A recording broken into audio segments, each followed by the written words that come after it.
with humor in it, I took several jokes and connected them and made into a story. People during the contest were entertained, but I did not win because that's not what humorous speech is all about. Then the following year was international speech contest time for the district. Again, I knew the time was 5 to 7 minutes. What I did not know was how to make the speech precise and concise. My speech was more than 1,000 words, and that's a lot to fit in a 7-minute speech. So when the red light came on, I was the last speaker. Judges and rest of the Toastmasters in the room knew that I had won. They could see the red color through my glasses, and the timer was giving me signals to cut it off. And I didn't pay attention because I wasn't experienced enough to know that's what it means. My speech was timed at 7 minutes and 43 seconds. I went over 13 seconds. And afterwards, some of the judges came and said, you had won. All you had to do was just stop talking. What I learned from this experience was there's a lot to speaking. To become a good speaker, there are rules and regulations. It takes effort. And tall tales is not my forte. But after competing in the humorous to stretch myself, I had to find out how do you make tall tale a tall tale. So this evening, actually my morning time, I'm going to go over briefly what a tall tale is and then talk to you about what makes a tall tale that people listening to you are entertained, because that's what the purpose is, sharing stories through tall tales. So what is a tall tale? Followed by what the judges will be looking for if you're competing in the tall tales contest, and how to design and then deliver a tall tale. I've noticed many Toastmasters compete in contests, but they never pay attention to the judge's ballot. If you're a contestant, you're advised to look at it so you can see what Toastmaster International thinks that speech should include. In case of the Tall Tales contest, the content, your material accounts for 30%. The delivery is 55%, and the delivery then is broken down into 3 parts: the speech technique, physical, and your vocal variety. And then the language is 15%. So even if you're not interested in telling tall tales, I encourage you, if you're hesitant, that you should try to compete, because it will stretch you, it will give you an experience and the ability to add humor. Then you'll be able to add humor to your inspirational and motivational speeches as well. The Toastmasters International Speech Contest rulebook says the tall tale speech must be highly exaggerated. And that's the difference between a humorous speech and a tall tale. That everything gets exaggerated, that you think it might have happened, but at the same time, when you're listening to it, you know, I don't think so, it happened.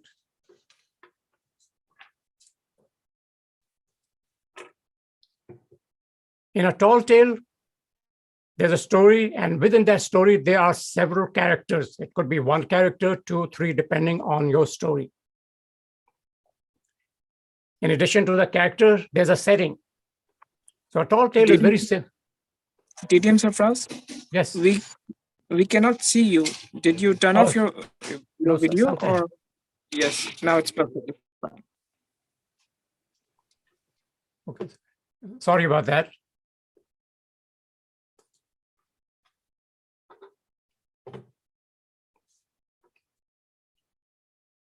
Then, for example, if you are listening to an inspirational or motivational speech, it'll have a message. The speaker may have stories.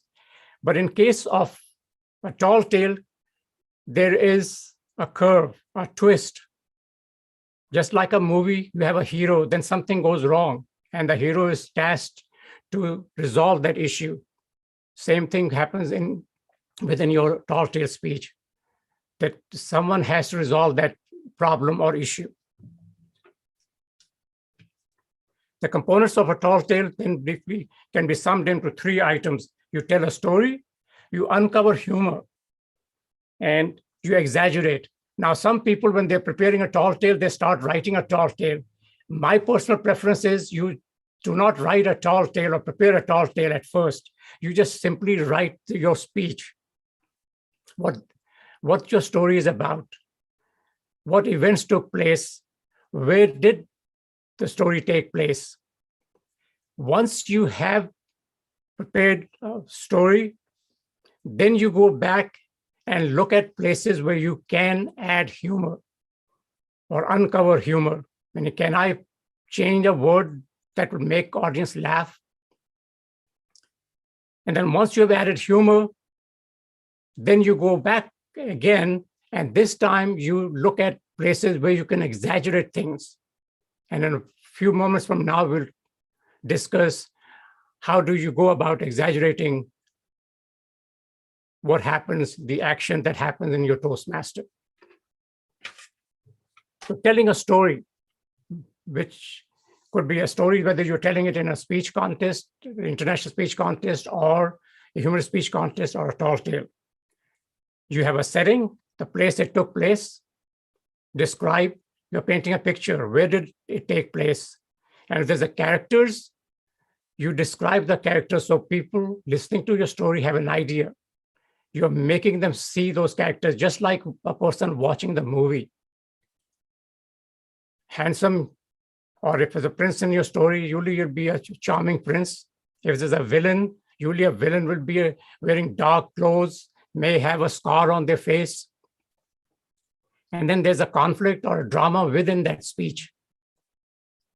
Then you also add a curve where the story takes a turn. From good, something bad happens. From your high, it goes to low.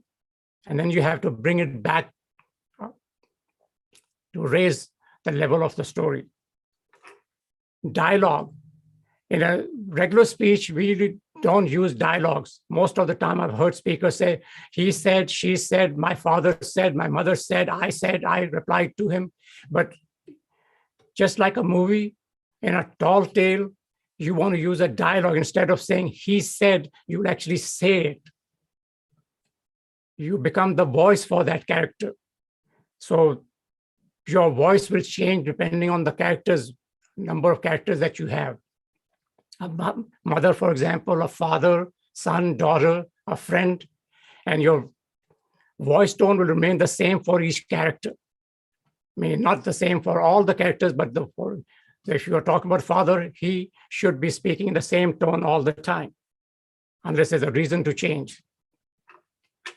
And then your story has to end with a resolution. Something that was bad happening within the story, it has been resolved. The hero solved it, or in some stories where it never gets resolved, and you leave it up to the audience to decide what happened next. So where do you get to your stories? I suggest that you start a portfolio of stories. I have a list of things that have happened within my life, just going back all the way to childhood. When I was about 2 years old, I was bitten by a very poisonous snake. So that's one of my stories. Competing in our school's annual sports day, something happened there. So you make a list of things that have happened in your life, write it down, and then you can use either Microsoft Access or Microsoft Excel to prepare a database where you write down briefly what the story is about, and then different ways that story can be used. For example, childhood, how you overcame adversity. If you were sick at some point in life, what happened? why you got sick, how did you get well. So stories are all around you. If you go to the airport, for example, you'll find a lot of stories. People rushing at the last minute, people losing their luggage. So you can find stories wherever you look. And then when you ask someone to add humor to their story, they'll say, oh, I'm not funny. No, to add humor to your story, you don't have to be funny. You just need to know how to add humor to your stories. Then when you write a story, look at it. If you're using passive words, change them to active words. An example would be Mariam walked slowly into the room. Then instead of just walking, that's simple. You want to exaggerate a little bit to make it more fancy. You might say Mariam meandered into the room. The active is the ball was thrown by the boy. You said the boy threw the ball. So there's ways to how you can improve the language so you're becoming precise and concise in your speech. Keep it short and simple. It doesn't have to be complicated because it's not a technical speech that you're presenting with a complex formulas. So keep it short and simple. If it's a 5-minute speech, after you prepare a 5-minute speech, you try to find 30 seconds that you can cut out so that you have only 4.5 speech, which you will deliver in 5-minute speech. And the reason is because sometimes when contestants are preparing a speech, they go by the amount of words that they had and the time that they have. What they don't realize is that the audience is going to laugh at different points throughout the speech. And as a speaker, you're not supposed to talk over their laughter. If the audience laughs, you have to pause, let them laugh, and then you continue after that, because it's considered rude if you are talking while they're laughing. Plus, then they're going to miss what you're saying if they're still busy laughing. And as you progress from the club to the area, to the division, to the district level, you'll have to continue to cutting the speech further because more and more people will be laughing since the audience is larger when you go from one level to the next level. And I mentioned that you write a story, then you go back and add humor. So over the next few minutes, I'm going to go over different ways that you can add humor. One thing to remember is that you must sprinkle humor throughout your speech. If I give a speech and there's laughter at the beginning of my speech and then it's dry, people will remember that. Especially if it's a humorous speech or a talk, there's no one is laughing for 3-4 minutes in my speech. That's not good. So you don't want all the humor at the start or the end. You need to sprinkle it throughout. Every sentence does not have to be humorous, but there should be humor throughout the speech. Personally, I think that within the first 10 to 15 seconds, if you can have some laughter, that's best, but at least within the first 30 seconds of the speech. And that goes for the international speech contest. In a humorous speech contest, even less than that. 10 seconds would be nice if the people laugh after your first or second sentence.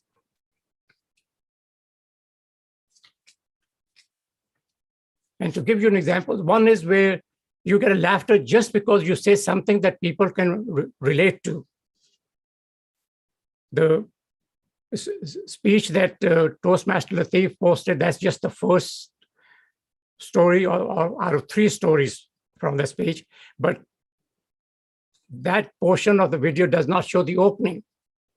At the time I gave that speech, there was a popular television show, Who Wants to Be a Millionaire? It was a quiz competition and contestants tried to answer as many questions they could so they could get more and more money. Final prize was 1 million. Since that show was popular, that's how I opened my speech. My first sentence was, to succeed, people are playing Who Wants to Be a Millionaire? Very few are succeeding, except Regis. The second sentence, very few are succeeding, was true because only few people got some money. Most of them never made it to the million. So people could relate to that. So far there's no humor. But when I say except Regis, that was the host. The hosts make a lot of money. Most of them make millions when they're hosting the game show, especially a popular game show. So by saying, except people related to it, that audience participating in the quiz competition in the show do not get money, but the host makes the money. And that's where the first laughter came in at the end of almost the second sentence. So that's one.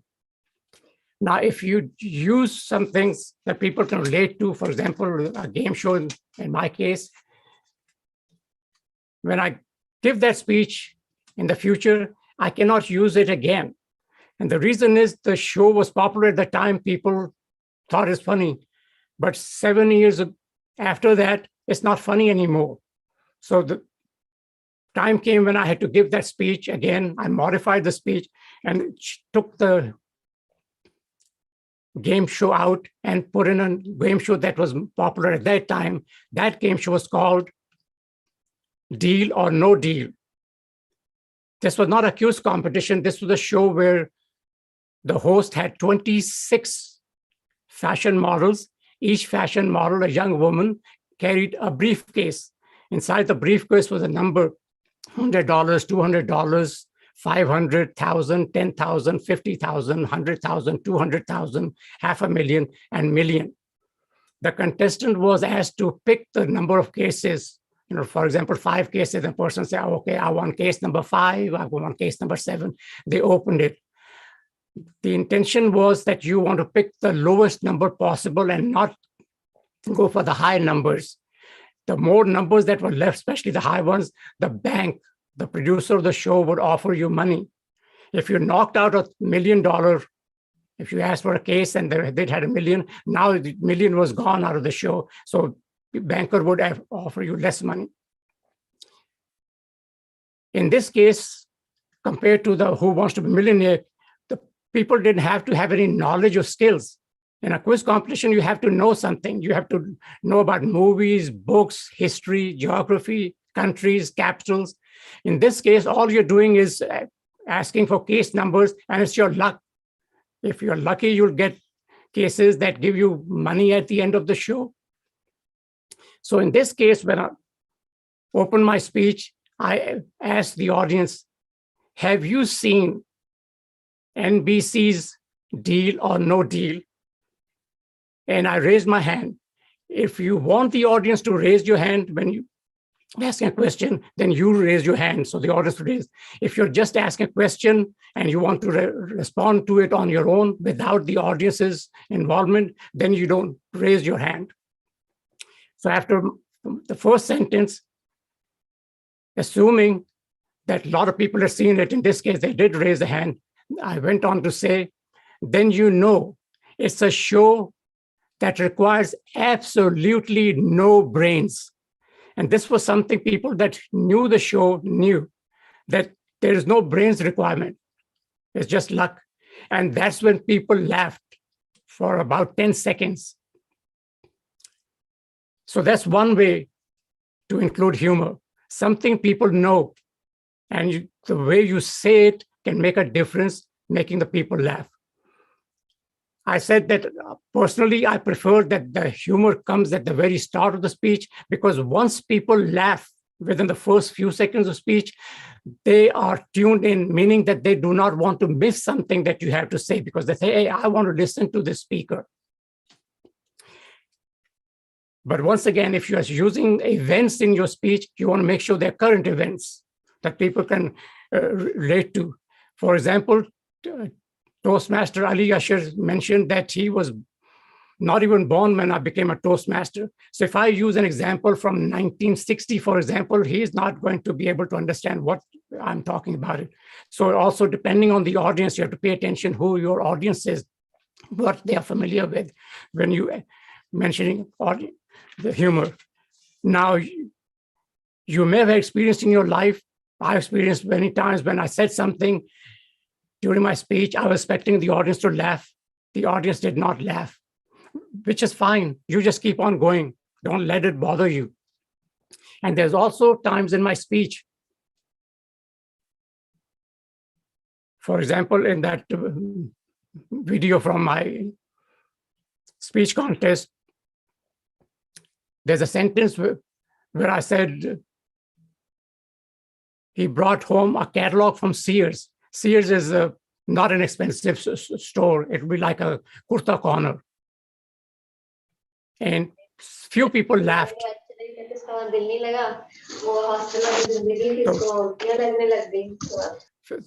Few people laughed. I wasn't expecting laughter at that point.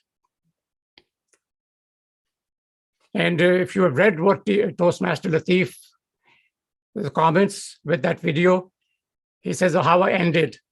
And I'll be talking to you, especially if you bring the audience down to a serious level, you have to add humor to bring them back up.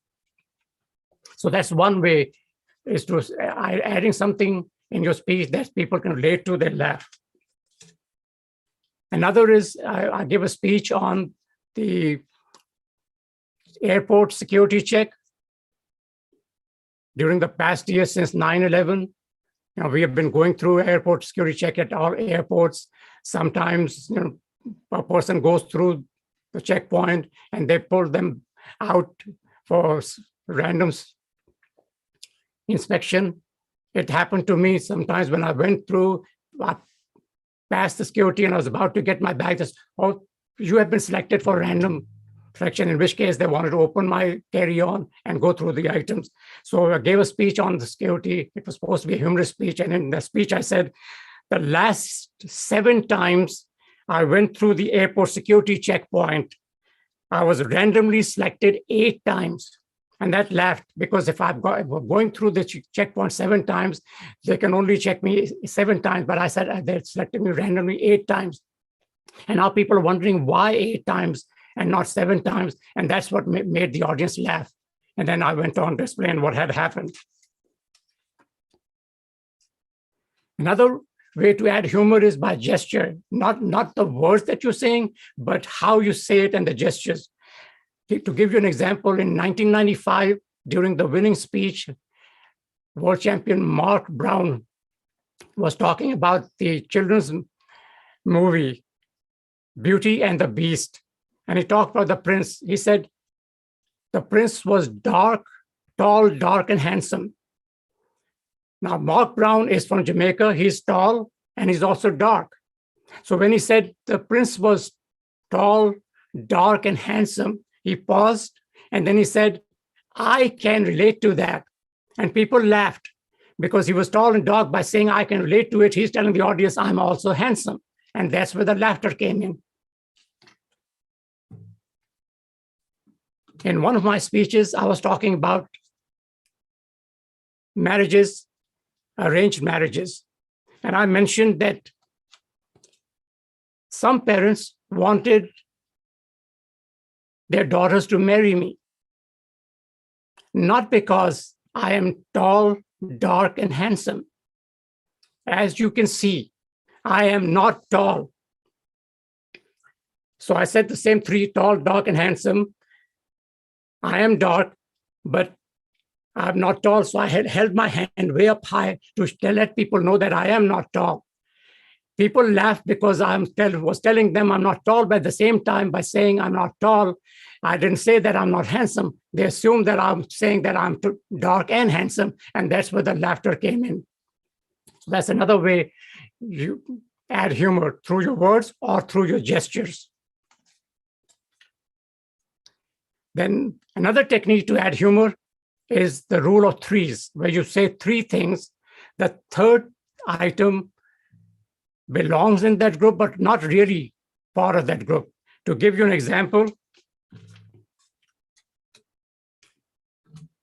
in my speech, I was talking about a female walks into the room, and I was describing that female, and I used the 3 females to describe her. 2 are famous actresses, and the third one is actually a homemaker, one that talks about cooking, etc. So I mentioned she was a blend of Cindy Crawford, who's a model, Jennifer Lopez, an actress, and Martha Stewart. Since the third item did not fit the first 2, people laughed. And to translate that, it would be like me telling you in my speech that she was a blend of Mahira Khan, Sanam Baloch, and Hina Dilpazir. The three don't go together. The first two go together because they are famous actresses. The third one is an actress, but you don't put them in the same category, the first two. So when you have rule of three, the third one is a twist. People will laugh at it. So that's another technique, using the rule of threes to make people laugh. Another method is where you make fun of yourself. People will laugh.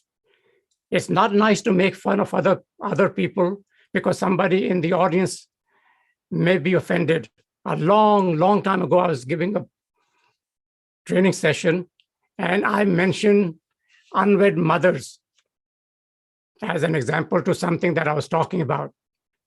What I did not know at the time was in the audience, there was a young female who was an unwed mother. She had a 3-year-old girl and no father. She got mad. I did not know that. Some of the members of the audience afterwards told me. So I have a feeling she was not mad at me for saying that, what I said in my speech, but it made her think about her life, her situation. She was actually mad at the father who had left her, father of the child, and she took that out on me. And one person told me that she wanted to chop my head off. So making fun of someone or saying something that you might offend is best to avoid. So best thing you can do to add humor is to make fun of yourself. I was giving an example in my speech about dancing or learning to dance. Television infomercials included a commercial from a dance studio. Usually these infomercials come late at night and they have a beautiful girl that goes about asking people to buy whatever they're selling. In this case, she was trying to sell the dance lessons that, hey, join our studio and for not too much money, you can get dance lessons. So in that infomercial, she said, are you single, shy, and lonely? So I repeated that in my speech that I was watching the infomercial. This is what she said. Then I went on to say, at the time, I was a student. I was single, shy, and stupid. So I used the 3 words that she had said, but I changed the last word. I used the same shy and single. Now the audience expected I'm going to say lonely because that's what she said. But this time I changed to stupid. I was making fun of myself, meaning that I was ready to buy what she was selling. And that's where the laughter came in. So in this case, I had the rule of 3, but I also put in a twist.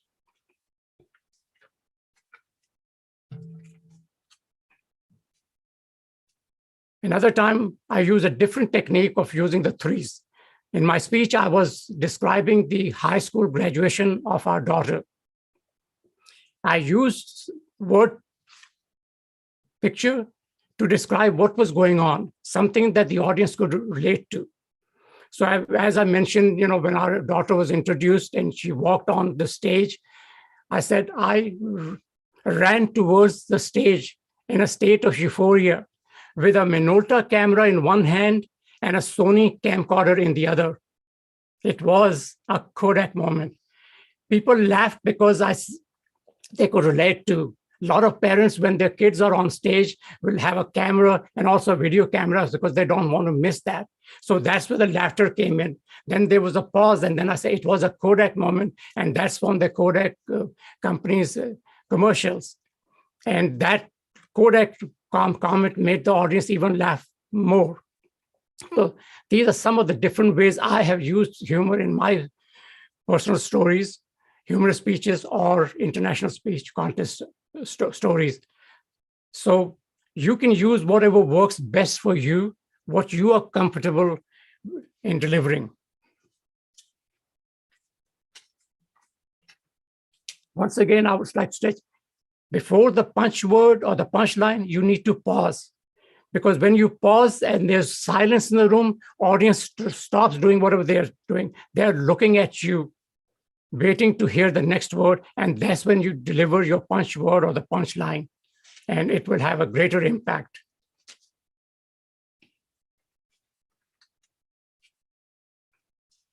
And sometimes people use words, alliterations.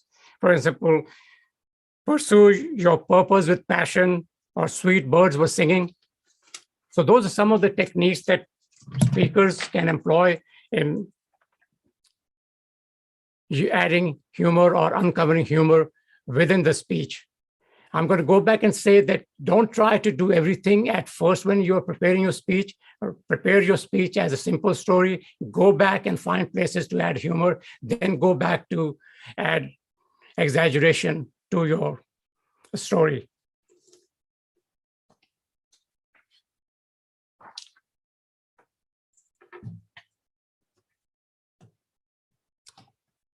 Let's talk about exaggeration. Exaggeration simply means that it was, I caught a fish, it was this big, and as you exaggerate, it becomes bigger and bigger. So at the club level, it is this, area level becomes this big, and then division level is this. By the time you get to district, it's real big. I caught a 5-pound fish, I caught a 25-pound fish, I caught a 50-pound fish, I caught a 100-pound fish. So exaggeration is making it unbelievable.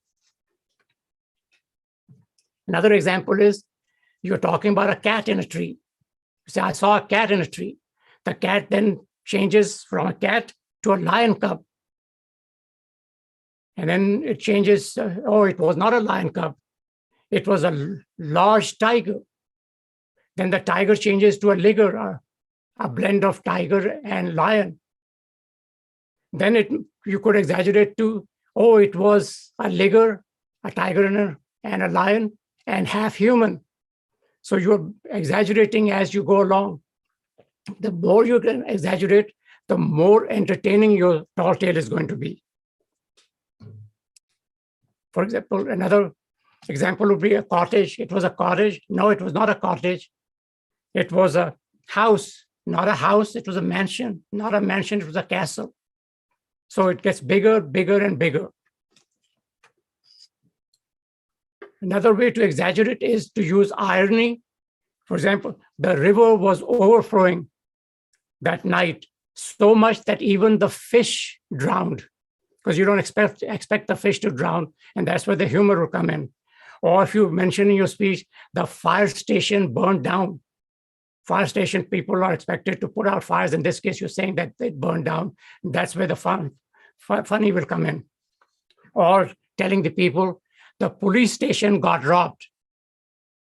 So there's different ways of adding humor and adding exaggeration in your speeches. Then, as I mentioned in the judge's ballot, there's points for delivery.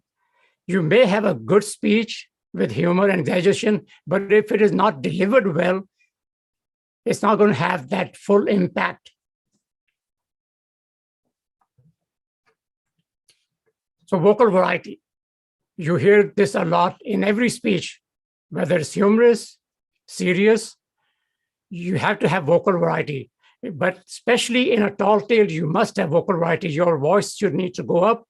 When somebody's yelling, you don't need to yell, but you need to raise your volume and lower the volume when somebody's whispering. If it's delivered in a flat tone, it will lose the impact, especially the humor. And gestures. All speeches require some gestures, but in a serious speech, you're not going to have your hands going all over, but it's expected in a tall tale. If you're saying it was that high, you need to raise your hand. It was this big, you need to spread your hand so people will say how big it was. If you're saying he was angry, your gestures should show your facial expressions that he or she was angry. It made me mad. But if I say it made me mad, it does not go together. I cannot smile when I'm saying I was angry or I'm mad. So if you're mad, you say, it really made me mad. How mad? So you are trying to add the impact through your gestures to the words that you are speaking in your presentation. and pauses once again. Pause so that audience can breathe and they can relate to what you're saying, they can understand what you're saying, and that they can enjoy what you're saying. I've seen people, especially if they have a lot of material, they rush through the material, in which case, by the time the speaker is finished, the audience is also tired. As I mentioned before, pause before a punchline, but also there should be pauses when you change the setting in your speech. Now, if you are delivering the speech on stage, you would use the full length of the stage. Your setting will change. If you're changing set number 1 to set number 2, you'll go from one point on the stage to another point or another part of the stage. But on Zoom, if you're online presentation, you cannot change positions that much. If I walk away, I'm going to be walking off the screen. In this case, you pause and then you explain where that the setting has changed, so the audience knows where are you in your speech or what point of within your story. Pacing, you don't want to speak at a slow pace all the time. You also don't want to speak fast, real fast. So pacing will depend on what you are saying in your presentation, fast or slow. So I'm going to give you an example, a sample tall tale. So this is not a tall tale from the contest point of view, because I did not work this as a 3 to 5 minutes. I'm just using this as an example to show you some of the techniques that were used in the speech are the same that I have been discussing this evening. The title of this speech is Why I Joined Toastmasters, especially why I joined Karachi Toastmasters. I have some messages popping up. Mr. Toastmaster and fellow Toastmasters, I grew up by the river in a small village called Smalistan. One Sunday evening, I went across the river to a large village called Largistan. The bazaar was crowded. At a distance, I saw the most beautiful girl in the world. She was buying Hassan Shir Yasin's dresses.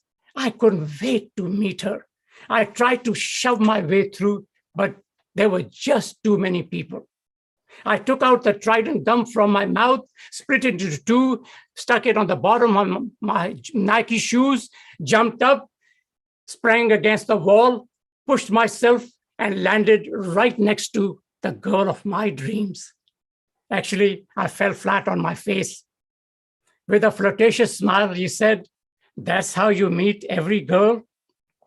"No, just the pretty ones. I can talk to you here. Meet me by the oak tree at the river at midnight." Midnight. The last boat from Rajasthan for Smalistan left at 10 o'clock. I had to let my parents know that I'm not coming home. I ran around and I found 2 empty cans of chana right behind barbecue tonight. I took my Swiss Army knife and drilled a hole. Ouch! I looked up in the tree. I saw a large hot air balloon with a long rope hanging from it. I sprang, did some somersaults, pulled the rope off, tied the rope to the cans, ran towards the river, held one can in my hand, and made a lasso with the other. And I threw it across the river. The other can landed right next to my father's rocking chair. "Hello, Abbajan, I'm not coming home tonight." "Why, beta?" "I'm spending the night with a friend." "What friend?" Hello, can you hear me? I think the connection is bad. I should not have bought the SIM card from Zong. We met at midnight. She was being raised by her aunt and uncle because her parents had passed away. Her uncle was a carpenter and a very nice gentleman. Her aunt was a wicked witch, and she hated. I had found the love of my life. I called her Mary Jaan. She called me Romeo. We were afraid of meeting in Rajasthan because we might get caught.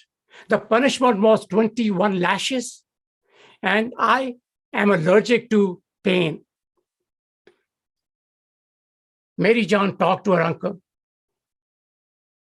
I met a sweet boy from Smallistan. I don't know how to go across the river. Don't worry, pumpkin. I'll make you a tiny boat.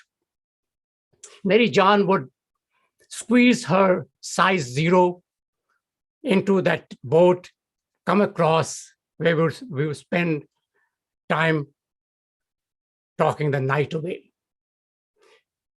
She loved fish kebabs.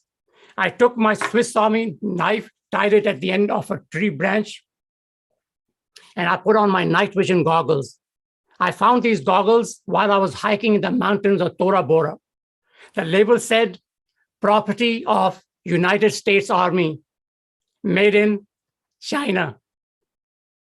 I went fishing, then I cooked the fish in an air fryer that I won on Jito, Pakistan. One night, her aunt was sick because she had Chinese soup at a street vendor. When Mary Jaan slipped out, her aunt saw her. She followed her, and she discovered our secret. The next day, her aunt drilled a tiny hole in the boat. When Mary Jaan was coming across the river, the boat took water, and I heard, Romeo, Romeo, where art thou? Mary Jaan, I'm coming. I jumped in, swam as fast as I could. As I was about to grab her hand, a strong current came. Her hand slipped away, and she was gone forever.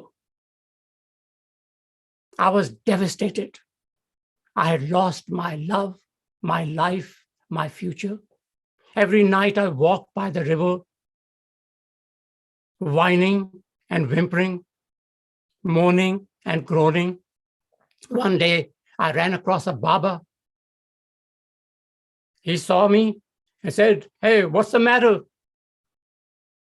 I unloaded my story.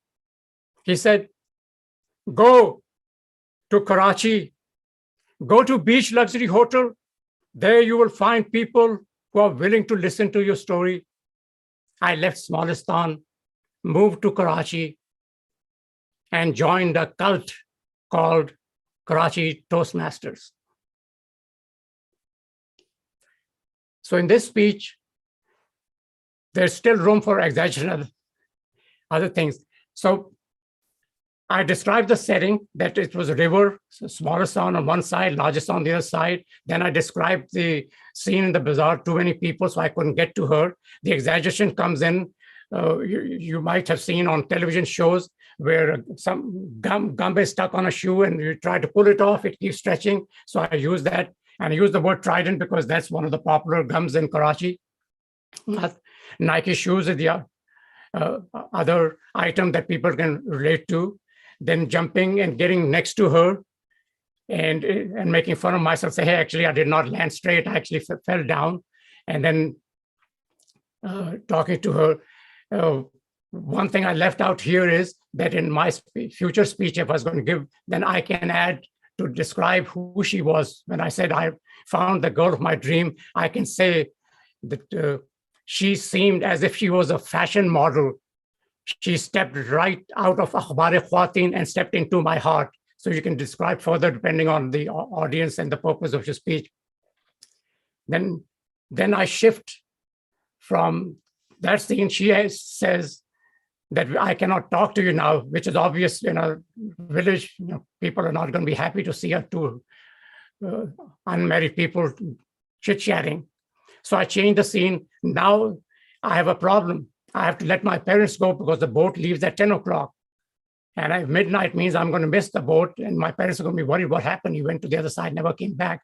So now I went and got the communication instead of saying, showed the Chandra scan, barbecue tonight. A lot of people can understand, barbecue tonight. So I added that. And if I give the speech again, after describing the cans, I can add that I found iPhones. This point showing the small one, I can say iPhone 13 for me, and showing the large can, I can say iPhone 13 Pro Max for my father. So again, something that people can relate to the i13. So different ways of adding. So I was saying I drilled the hole because that's how you need to drill a hole in a can, so you can attach a spring to it. So drilling a hole, then I added the gesture, the ouch, meaning that I hurt myself. And that's also something people can relate to, because it happens when you're trying to hammer a nail in the wall to hang a picture. You may hit your hand and then you say, ouch.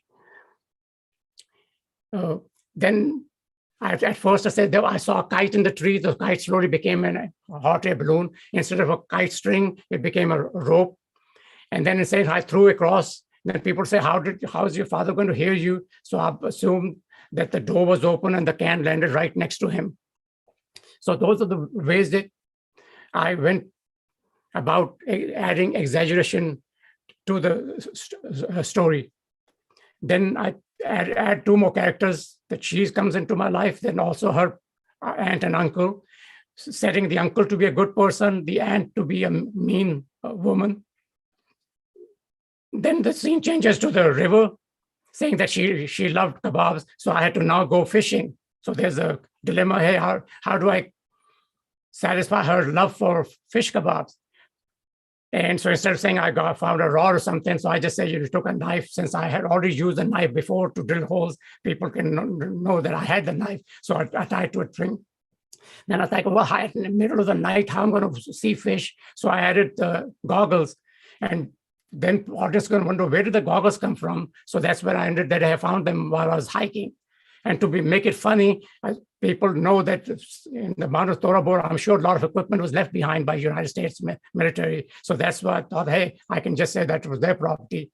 But that's just a fact. There's not a laughter. So I thought, well, I'll say that made in China is property of the United States, but made in China, because almost everything these days is made in China, and that's where the laughter will come in a real delivery.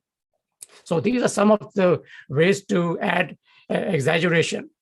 So in this story, instead of coming say that, hey, we got married and lived happily ever after, the scene changes. Actually, I lose her.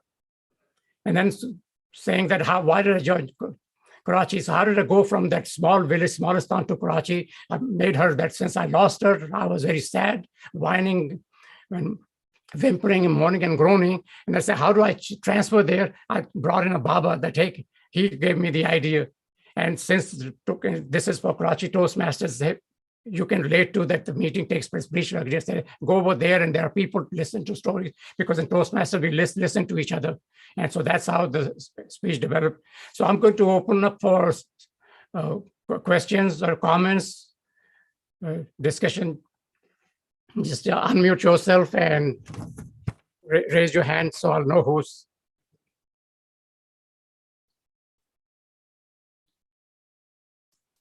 Yes, Toastmaster Ali, did you have a comment or question?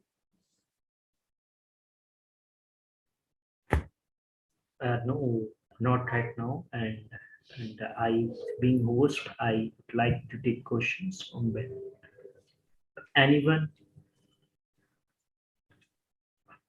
want to question.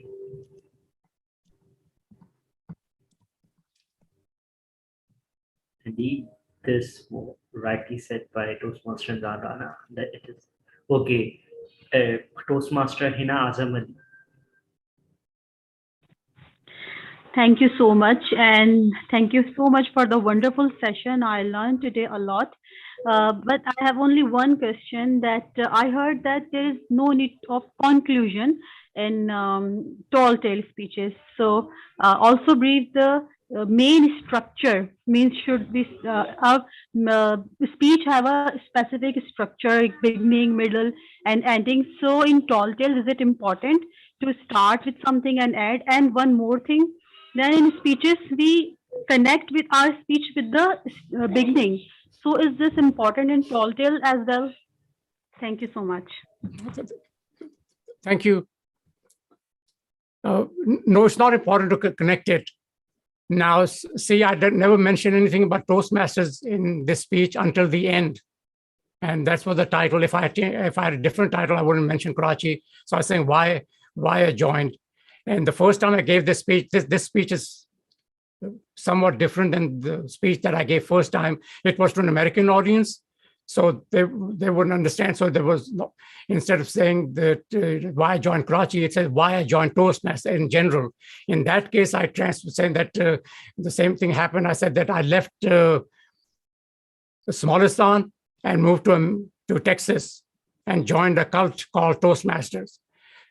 So again, it's not important to tie. In case of international speech or inspirational motivation speech, you have to conclude, meaning you summarize what you said, and then there's a call for action. You're asking, yeah, yes, you can drive your dreams. Yes, you can achieve your dreams. Yes, you can overcome adversity.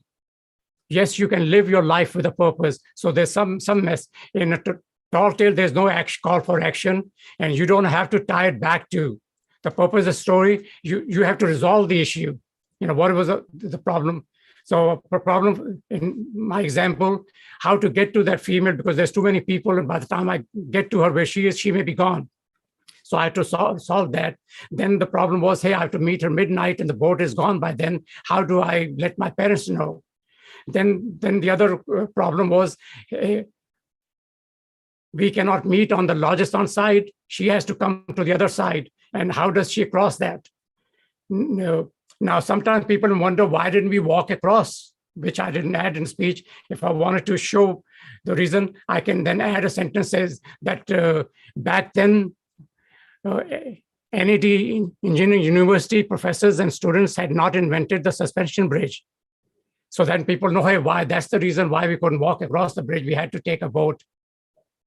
So there's twists and turns. Normally you'd have a beginning, ending. In this case, it starts with the setting where it happened and how I met the female, and then my ending is where I lose her. So in case of a tall tale, you'll have an opening, body, and conclusion. So your opening is the setting where it took place. The rest of the speech is body, and your conclusion is what happened at the end. Did the issue get resolved? And that's your ending. It doesn't have to be 100% clear that there was a clear opening body, and then you don't have transition like a speech going from point one to point. In this case, you're just changing the setting, changing the scene, changing characters, and that would be the difference. Is that what you were asking for? Did I explain it? Toastmaster Hina, Azam. Thank you so much. Thank you so much. Yes, now I understand it well. Thank you. Okay. Thank you. Toastmaster Imran Rana. I have one question to the team Sarfraz. I have observed that most of the contestants uses superheroes in their tall tales, and they landed on a protest. So what do you suggest about that? Now, all contests within Toastmasters actually require the speech has to be original. In case of international speech, they said 75% must be original, 25% can be material from other sources. And if you use material from other sources, you have to give credit. Otherwise, people say that you've engaged in plagiarism.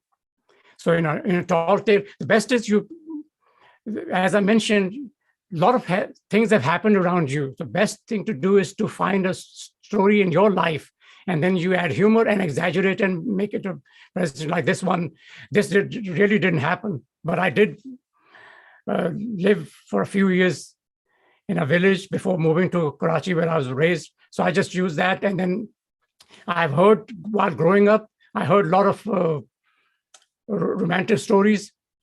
He Ranja, Romeo Juliet, for example. So that's where the idea came in, and I made it myself. So this way, no one can say that it was story for someone else. So if I'm using superheroes, I may use them as an example, like Superman, like Batman, but my story is, I was a Superman, and how I did. Then it looks like I just took someone else's material and modified slightly to that. So some judges maybe. It also depends on the judge. If the judge believes that the story is not original, they can take some points off. Unfortunately, the judges in Toastmasters are very human. What that means is, if they dislike one thing, they may take off everything. And Toastmasters says for judges not to use the halo effect. Meaning, if you like one thing, then you say my speech was great. If you dislike one thing, that you say my speech was off the rocker. The first time I advanced to the district contest and the international speech contest, one of my stories was about my childhood. And in that story, I'm talking about throwing up. There's different ways of saying how I vomited, that's the word. But usually if it's a child telling the story, child say, I puked, P-U-K-E-D, puked. And that's what I used. So in my story, say, I puked. I did not. What had happened, I took second place. There were 2 judges from each district. And 4 weeks after that contest, there was a TLI, Toastmaster Leadership Institute, for club officer training. And in that training, there was also a judges training. It was being conducted by the chief judge of the district. And he happened to be the chief judge of the contest also. So during that training, one of the persons attending that training asked the chief judge, he said, if I'm a judge and the speaker says something that I don't like, what should I do? And the chief judge, he knew what he was meant, because the chief judge knew he was a judge. I didn't know this guy answering the question was a judge. He did not like the word puke that I used. And as a result, I think he left me off the ballot. He didn't give me take points off. His job was to just take a few points off in case he didn't like the word. But I think he was offended, so he just probably left me off. And then he felt guilty because I came in second. If he had not, by leaving me off, that means I got 0 points for him. And many times the contest is very close, difference of 1, 2, 3, 4 points. Since the chief judge knew what he's talking about, he said, what do you think? What word should he have used? And then the chief judge's advice was, as a judge, if that happens, look around the room, in this case with the banquet hall, see how the audience responded. If it seems the audience was offended, you can take a few points off. If the audience is having a good time, they didn't care, then you move on. So same things is, as you mentioned, it has to be careful. Now, if I just use some examples, so Superman something, some judges may not care, but some judges may say, oh, that's not original.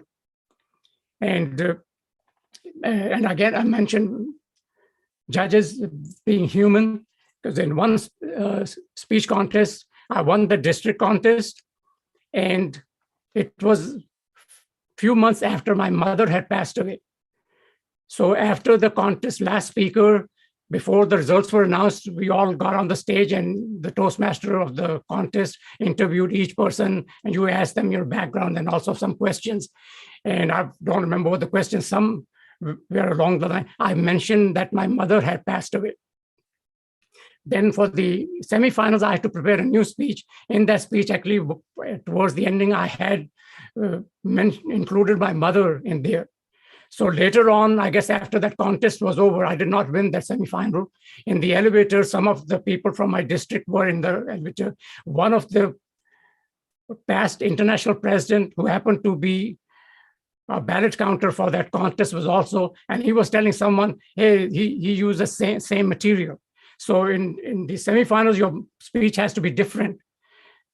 So what he said that I should have used different material, his wife, who also is a past international president, was the guest of honor at the contest, at the district level contest. So she had heard me saying that my mother has passed away. And I'm assuming that she told him, because he knew me, that my mother passed away. So when I mentioned my speech, they assumed that I'm giving the speech in which my mother had passed away. The two speeches were entirely different. So chances are they probably thought, hey, use the same material, let's disqualify him. So you have to be careful in response to what you Moran say. If in doubt, not do it. So same thing goes if I'm using humor. In the past, I used to add humor, say, oh, I like this word, I'll use it. But now I've come to the conclusion, if I have a slight doubt, should I use it or not, I leave it out. So same thing, best advice is not use it. Just come with your own story. So in my speeches, all stories are always my personal stories. And that way no one can say that, hey, I borrowed it from anywhere.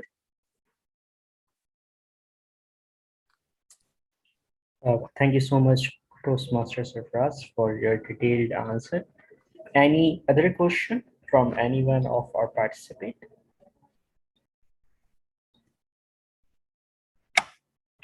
So the Toastmaster Imran, how many contestants you have for the Tall Tales number? Okay, up till now we have around 8 or 9 contestants. That's good. Yes. At a club level, that's what I'm amazed about, the participation at the KTC. But you know, there's always a late 11th hours back out. So it's a part of. Yes, you may have some additions, but but still that's not because especially at the club level, international speech, I've seen that they can get a few contestants, 2 or 3. Humorous speech, many clubs have won. I've been to an area contest where there were only 2 contestants. And in one contest, both of them disqualified on time. The second one didn't have to give a speech. He could have just given half a speech and stop, and because he would have won, the other one disqualified. But that's and they're begging. So the humorous speech contest has less contestants than international. And then Tall Tales, most of the time they cannot get contestants. But I've noticed you get 8 or 9 international speech, table topics, evaluation. That's great. Now, are the area contests going to be in person within the district past second level? Yes, that's the district has decided that from it depends on the club that whether they want to have online contest or physical contest. But from area level, they will going to have physical contest. Physical, okay. And when will those take place? Like the international speech contest? Maybe in the area contest or the club contest? Area of the division. The area will start from the month of January, maybe from mid of Jan or maybe the end of Jan. Okay. And then the division contest, is it held in Karachi? Lahore? Contest will be held, inshallah, in Karachi. Karachi, and then, okay. Yes, Division A is all about Lahore, and Division C is all about Islamabad, Rawalpindi, and Peshawar. Faisalabad also. Oh, okay. I may have to come and attend one in person so I can see. So you're always welcome. Thank you. Okay. Any other comments? Yes. Okay. What we can do? We request GTM Sarfraz Nazir to please write down your email address in a chat box so that if anyone would like to contact you directly, they can email you. Toastmaster Imran, earlier, before the session started, I posted the handout in WhatsApp, the group WhatsApp. The last slide or the last page has my email address and my telephone number on it. You're free. You're welcome. Anyone is welcome to write to me, send me comments, or ask a question. Thank you so much. Thank you so much. Yes, I'll share that slides with everyone so that if they have any query to ask you personally, they can email you. Okay, thank you. I appreciate it.